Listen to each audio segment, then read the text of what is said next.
Yeah, what's happening there, Chubby Pants? Got some questions from the Snake Diet community. Fasting and fitness questions. Let me bring them up here. How you guys doing in your lockdown? Are you going crazy yet? Before I get into the questions, subscribe to my YouTube channel. If you don't subscribe to my YouTube channel, I will tell people that I saw you picking your nose in traffic. Yeah, you. I know where you live and I know where your friends are. Okay, I'm telling everybody. So subscribe to this channel. Let's get into some questions. I'll get as many as I can today and then I'll get to the rest later. So if you don't hear your question answered today, I'll probably have it answered by next week. Okay? Dan, what do you think is the worst possible food you can put in your body? From Jake. What's everybody think on this one? Everybody yelling sugar at their computer screen? Because Jake asks, is it sugar? I'm going to tell you that I don't think it's sugar. Okay, sugar has its uses. It can be used as a tool. It can be used for performance dieting. And it can actually be used for weight loss as well, believe it or not. But it's not the most efficient way to lose weight, and it does have its demons. It's hard to adhere to a diet that gives you sugar, gives you that fucking good little boost of dopamine all the time, because then you want more and more and more, right? So it's usually easier to adhere to a low carb style fasting routine. That's about the quickest way to lose weight. Okay? Fasting routine with the low carb refeeds. Not the quickest from a macronutrient or a calorie scale. It's usually the quickest because it's the easiest way to control your hunger. So that being said, now that I established that sugar is not the complete enemy, it does have its downfalls. It comes with, you know what I mean, like, it does have demons. And there's also the inflammation aspect. It's not the worst food because there's other foods out there that have pretty much no use in your body whatsoever that are used pretty regularly. So, one of the biggest ones I would say is processed vegetable oils. That's probably right on top of the list. It's a shitty oil, it's a garbage fat, it's pro inflammatory, it does nothing positive for your body, it doesn't give you any kind of performance benefits, and it's just straight up shit. It's the bottom of the barrel food, okay? It barely passes FDA regulation, which is a poor control anyway. And it usually takes more than 50 days to digest the damn fucking thing. So, processed vegetable oil is what you're going to get on your foods at restaurants for the most parts. It's the shit that your french fries are deep fried in at the fast food joint. People think french fries are the demon because of the carbs. Well, no, you can make carbs work sometimes, okay? I'm not saying go out there and eat a bunch of carbs, you fat fucks. I'm saying you can make carbs work. You can fit them into different kinds of diets and make them work for your goal. But the reason they're so bad for you is because they're coupled with this garbage fucking oil. Okay, so I'm talking about the cheap vegetable oils. The $2 for a gallon over the counter fucking processed oils. Another thing that's right up there with it is probably MSG. If you put the two of those together, that's like the restaurant version of Molly, okay? It's fucking MSG has no use whatsoever. It fucks with your blood sugar.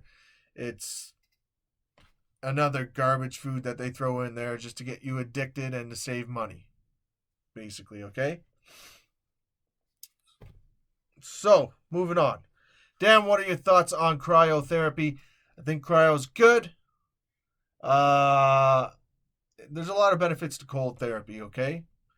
Everybody sees Wim Hof nowadays. If you haven't seen him, look him up.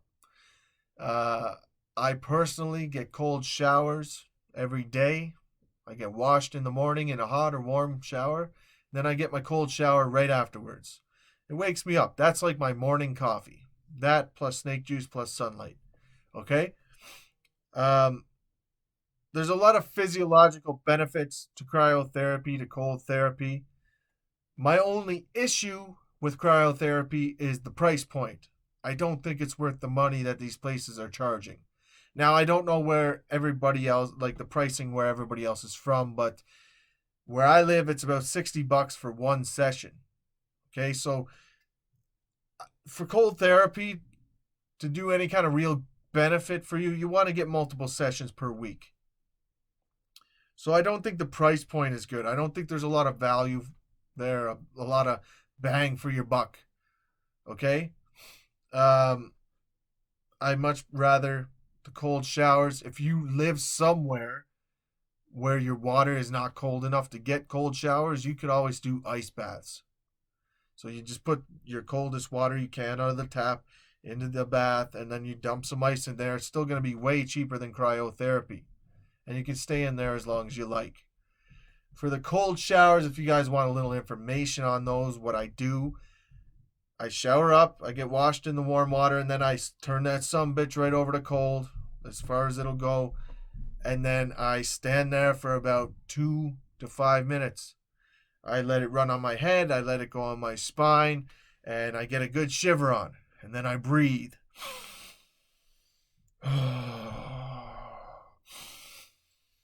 Oh, because there's benefit to breathing, okay?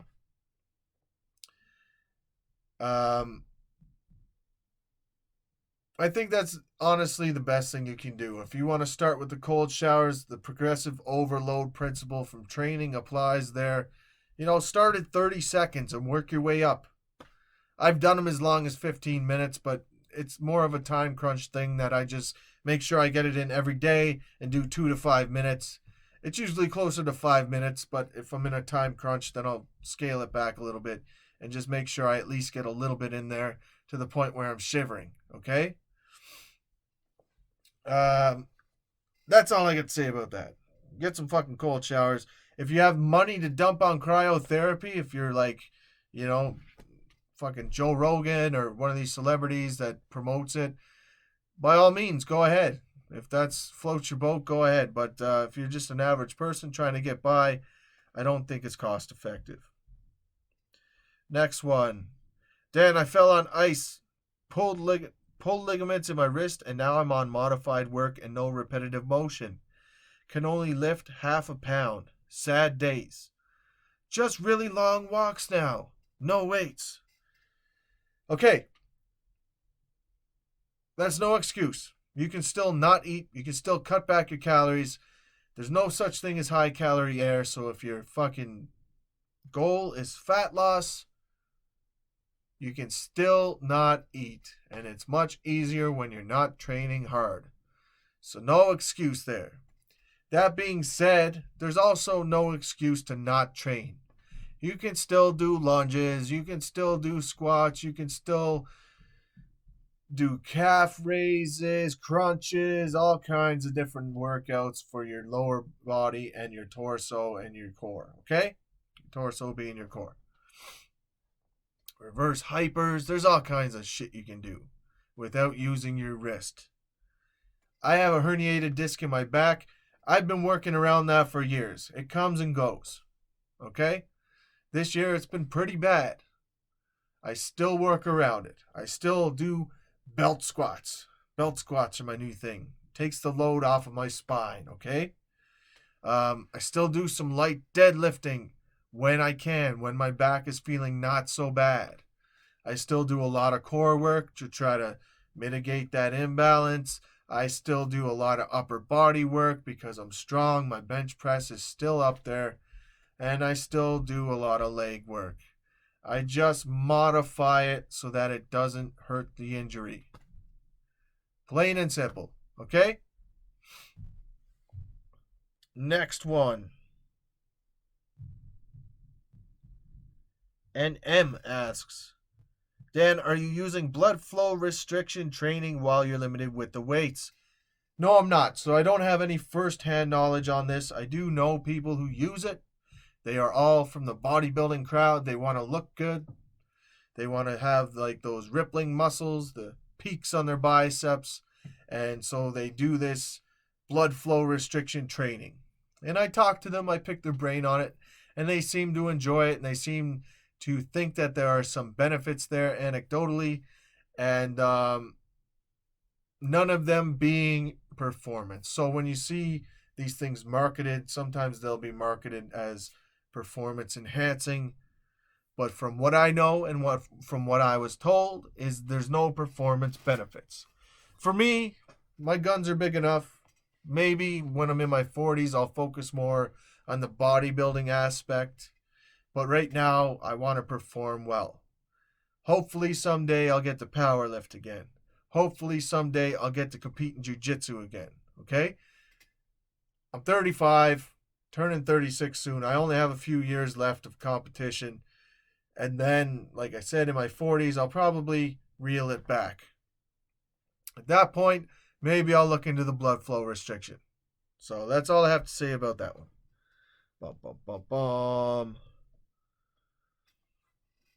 Next question from Ezra.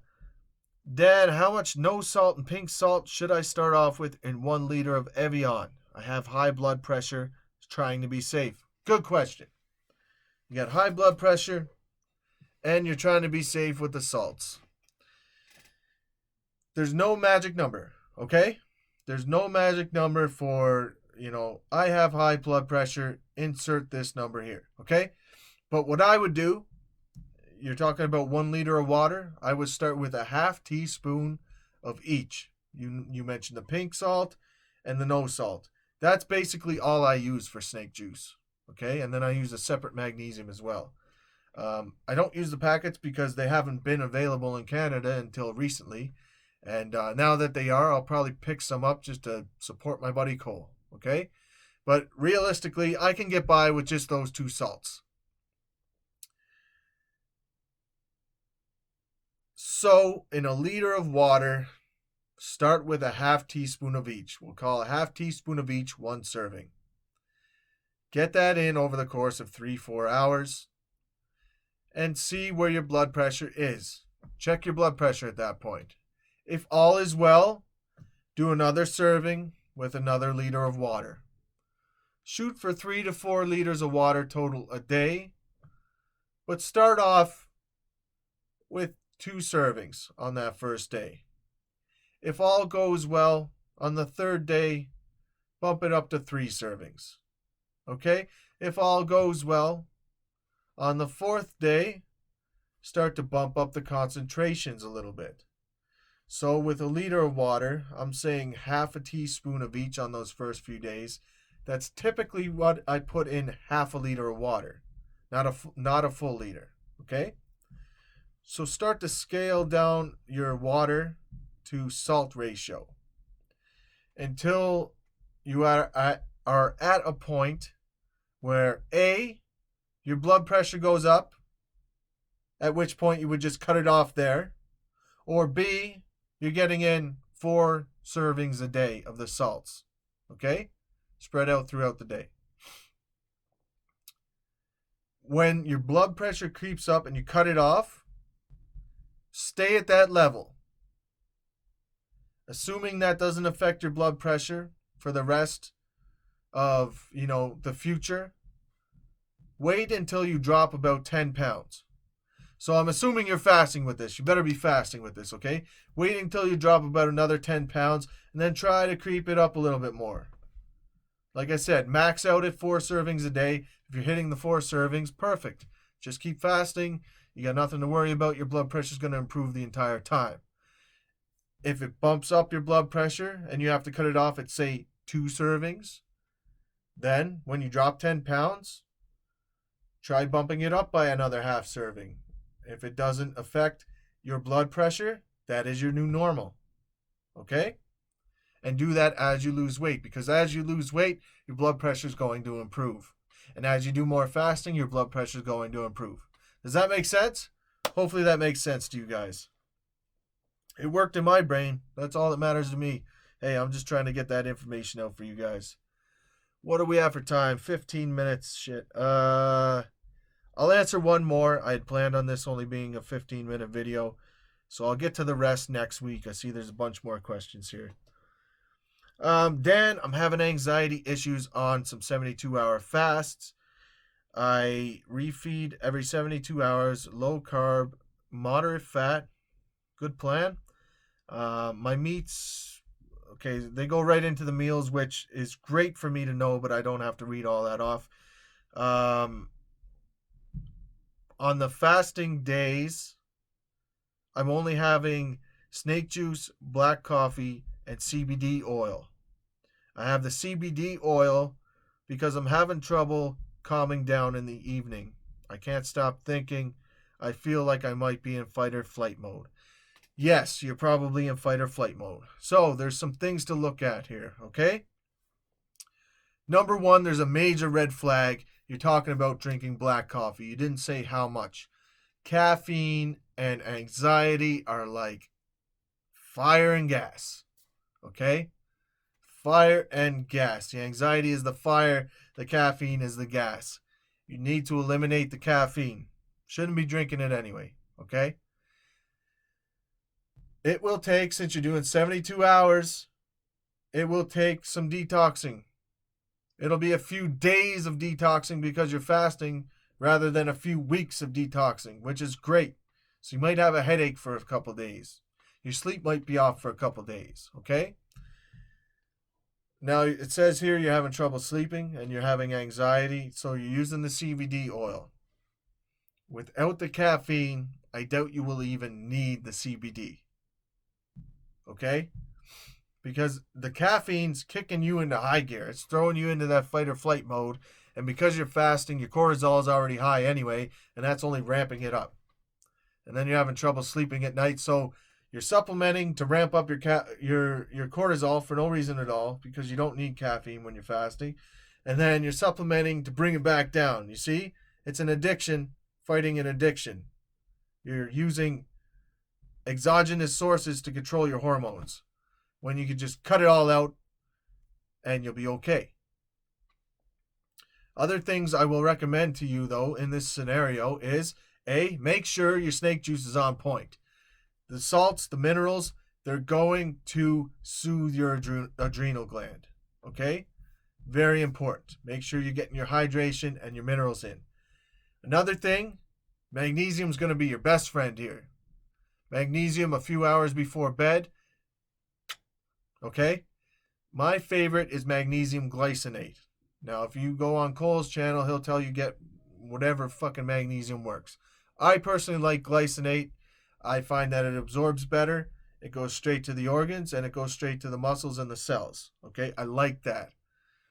Now, because you're drinking the snake juice, you won't need as much magnesium. So I would just start at 100 milligrams and then work your way up to about a max of 400 milligrams. The snake juice is going to be magnesium sparing. Okay? Other than that, I will tell you to do some breathing. It's been a rough fucking couple of weeks for us. It's been a rough month for most of us, you know? We have no outlet anymore. The fighters can't go punch people. The lifters can't go lift shit. You know, the yogis can't go yogi.